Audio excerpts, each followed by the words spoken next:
Mahale sapa nek bagine sing adol. Bagine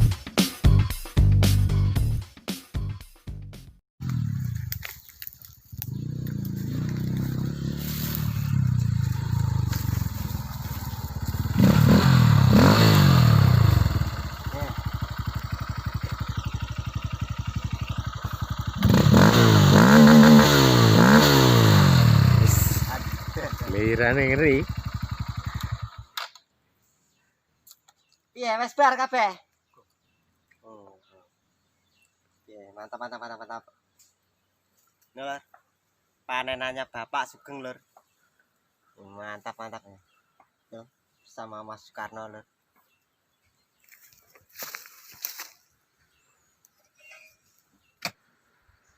Assalamualaikum warahmatullahi wabarakatuh. Jumpa lagi dengan saya Kangto Kancil Porang. Di kesempatan kali ini Kangto akan menemui salah satu petani porang, Lur. Petani porang Gunung Pandan, Lur. Porangannya mantep lah. Mantap. Itu bersama teman-temannya tang. Wong karatan. Oh, berat. Matem karo banget. Lahannya sangat curam.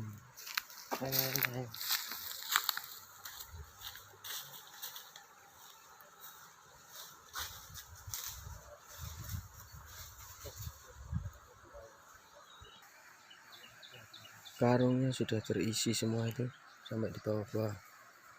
Soalnya kita nggak berani turun. Sangat curam sekali. Ini ada Om nih. Gimana Om? Lagi ngapain ini? Cari pentol. Oh, cari pentol. Bibit. Buat bibit ya? Dikantongi bawa pulang sendiri atau gimana? Pulang sendiri. Mau bawa pulang sendiri. Siap. Ayo mangan yuk. Seperti ini. Hei! Halo. Ngono ya dibungku watu to kancane. Ono yo jenenge sore to. Iya. Luar biasa ini, Pak. Ini Lur, porangannya Mas Soekarno tadi, Lur, ini. Ya, ini sama kerjanya ini. Ini kerjanya. Ya orang ini ta. Ini di mana-mana ada ini, Lur. Loh, wah kene. Ini Mas Parman dan Mas siapa Mas? Ganteng. Mas Ganteng katanya. Ini cari istri juga ini. Yet no. Dagangan. Dagangan. Mantap ya. Seperti ini cara panen desa Klangon. Kataknya masih Lur, banyak. Ini Lur, saya Kangto akan menerangkan bahwa mengapa harga katak kok semakin lama itu semakin meningkat tajam. Salah satunya kadar air di dalam katak. Di sini dulu Kang Toh. Penjelasan sini biar enak. Ya. Lur, mindo lur. Jos.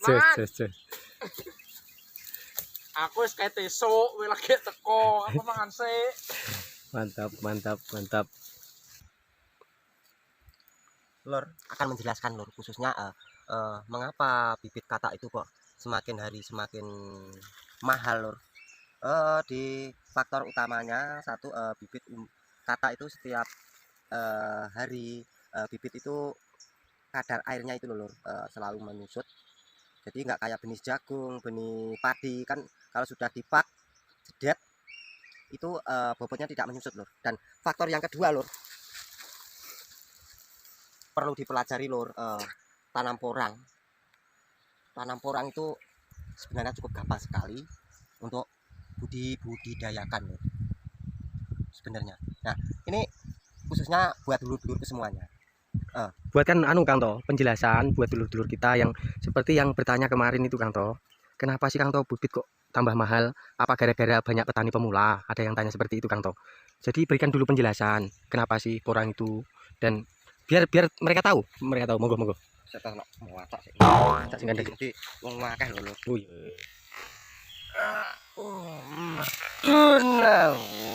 Oh iya.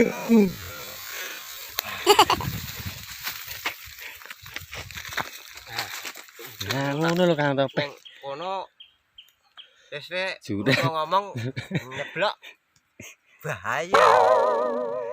Nah, gini lor. Maksudnya gini, banyak pemula katanya mau tanam porang. Mengapa kok justru bibitnya kok dimahal-mahalin? Nah, memang porang itu harganya ya memang mahal lor. Nggak kayak benih, nggak kayak jagung atau padi. Tiap mau panen nanti harga belang jatuh. Jadi tujuan Kang To itu sebenarnya gini, yang terutama untuk menjelaskan tentang budidaya porang yang benar, contoh-contoh bibit porang yang benar, kata yang baik untuk ditanam itu yang lepas doman, nggak dicopotin. Sebenarnya tujuan Kang To ya ingin memberitahu yang pemula yang belum tahu tentang porang agar bisa menanam dengan baik gitu loh, tidak salah beli bibit atau mungkin nggak salah tanam. Sebenarnya niatan awal itu begitu Kang To ya. Ya betul, karena Tapi gini, setelah pemesanan banyak, dulur-dulur minta bantu untuk carikan bibit. Nah, jadi Kang To terus beli bibit dari tetangga-tetangga, dari petani gitu ya, Kang To ya. ya ya betul gitu. Gini lor, Kang To itu menjual bibit itu hanyalah untuk permintaan dari dulur-dulurku lor. Nggak, saya maksudnya gini, yang saya berikan contoh itu yang kayak ciri-ciri khas bibit yang baik yang ditanam gimana. Misalnya nggak beli dari Kang To nggak masalah lur, tapi harus tahu ciri khas bibit itu gitu. Dan Biar gini tidak merugi ya Kang To ya, ya. biar nggak merugi, soalnya gini, bibit porang itu kan mahal sekali dan hasilnya juga banyak lur kalau dari porang gitu, nggak kayak jagung.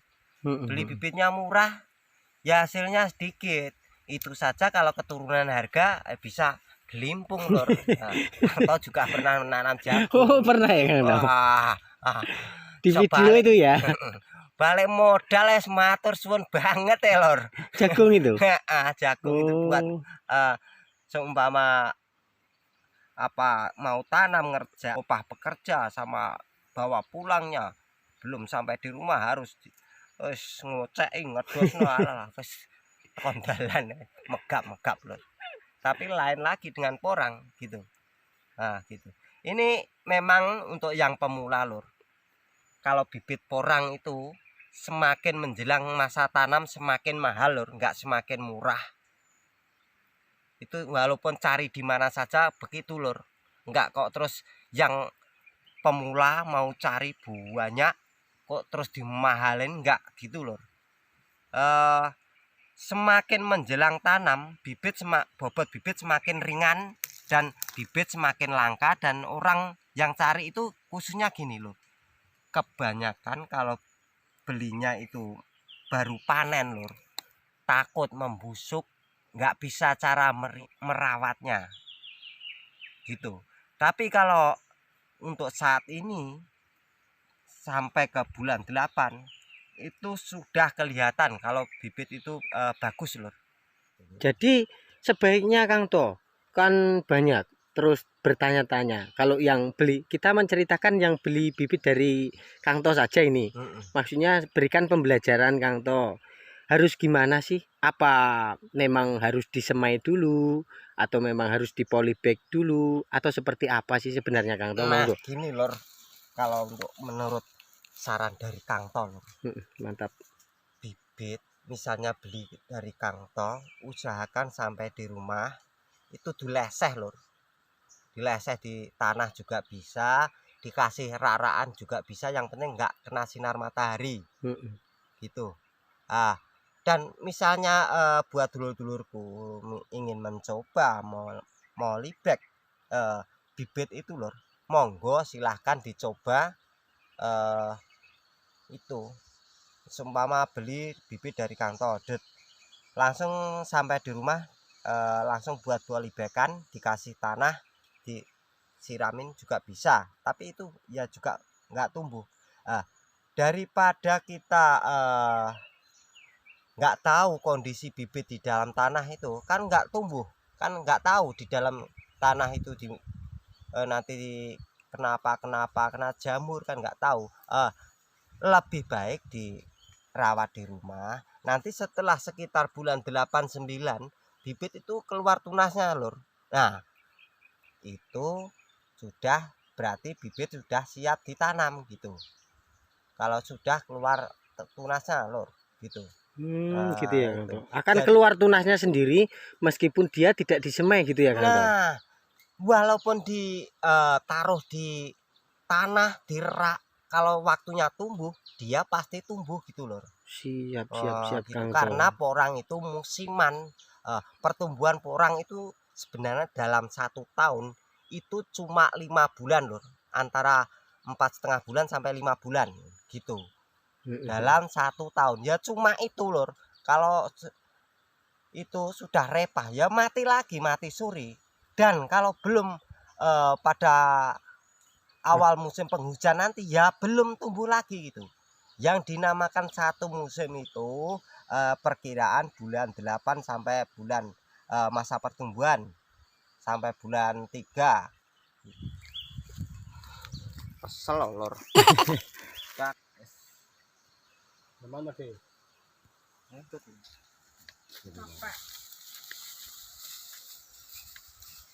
Udah ngomong di terus di syuting tuh. Tak sini kan si tak Bae elek iki dadi foto. Aku lho lur, nang ndi tuh enek. Alah. Bos nih kok. Orang nih wes. Ini lor yang punya ini. Ini dan ibunya ini. Duit sak mene lor. Bicara ruwet. Ya karena tak juta ruwet ki. Ya ruwet ki. Ya ruwet entok ki. Bae duwe ragi. Tekno lho. Pedengke porang iki. Don. Ngopi-ngopi lor. Anu wes jang. Otak jotos iku berat. Oh. Ngawur. Ruwet nih midun. Midun ruwet. Ruwet ya. Cukup sekian dulu video kali ini tentang mengapa bibit katak semakin lama semakin mahal. Mahal sapa nek bagine sing adol. Bagine sing tuku ya kita iki. Cukup sekian dulu dari saya Kang To Kanjel Purang. Wassalamualaikum warahmatullahi wabarakatuh. Teman-teman.